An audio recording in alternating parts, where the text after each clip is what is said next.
नमस्कार दोस्तों। यह कहानी एक घोड़े और उसके मालिक की है, जहां यह प्यार शब्दों का नहीं बल्कि भरोसे का था। उस घोड़े का नाम शेरू था, जिसका शरीर मजबूत, आंखें चमकदार और चाल तेज थी।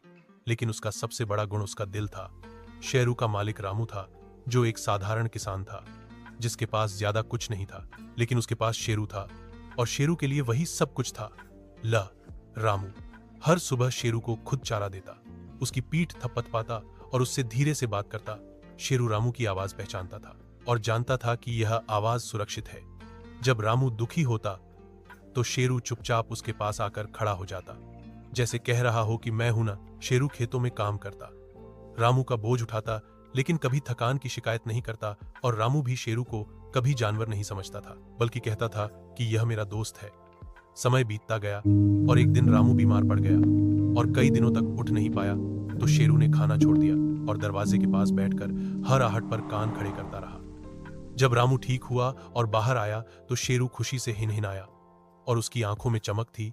लेकिन जिंदगी हमेशा आसान नहीं होती, इसीलिए एक दिन कुछ लोग आए और उन्होंने कहा कि इस घोड़े को बेच दो, यह महंगा बिकेगा। रामू ने मना कर दिया और कहा कि मैं इसे नहीं बेच सकता, यह मेरा परिवार है। लेकिन मजबूरी बड़ी चीज होती है, और गरीबी के आगे रामू टूट गया। जिस दिन शेरू को ले जाया जा रहा था, वह बार बार पीछे मुड़कर रामू को देख रहा था, और रामू की आंखों से आंसू बह रहे थे। जब उसने कांपते हाथों से शेरू की गर्दन को गले लगाया, शेरू दूर चला गया, लेकिन उसका दिल वहीं रह गया। कुछ दिन बाद एक रात शेरू थका हुआ और घायल हालत में, लेकिन जिंदा वापस आ गया।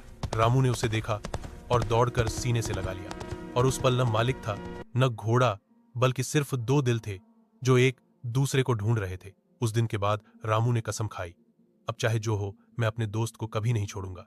और कहते हैं कि सच्चा प्यार न भाषा देखता है, न जाति, क्योंकि घोड़ा हो या इंसान, जब दिल जुड़ते हैं तो रिश्ता अमर हो जाता है। ऐसी ही कहानी देखने और सुनने के लिए चैनल को सब्सक्राइब करें एवं कमेंट में बताएं आपको ये कहानी कैसी लगी। धन्यवाद।